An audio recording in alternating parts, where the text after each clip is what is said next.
کروائیں۔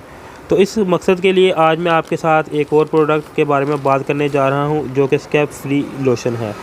آج کی ویڈیو میں اس کے بارے میں مکمل تفصیل کے ساتھ بات کروں گا کہ اس کو استعمال کس طرح سے کرنا ہے، اس کے فائدوں کے بارے میں بات کروں گا اور اس کے سائیڈ افیکٹ کے بارے میں مکمل تفصیل کے ساتھ آپ کے ساتھ آج کی اس ویڈیو میں بات کروں گا۔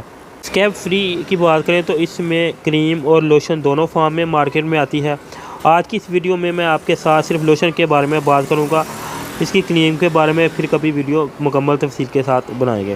اسکیب فری کی اگر بات کریں تو اس میں موجود پروتھرزن 5% موجود ہے۔ اس کے علاوہ اس کے اندر اور بھی چیزیں موجود ہیں جو میں آپ کو نیچے ڈسکرپشن میں مکمل تفصیل کے ساتھ مینشن کر دوں گا۔ اس کے علاوہ اگر علامات کی بات کریں تو اس کو آپ متعدی خارش میں استعمال کر سکتے ہیں۔ متعدی خارش یعنی خشک خارش میں اس کا استعمال خاص طور پہ کیا جاتا ہے۔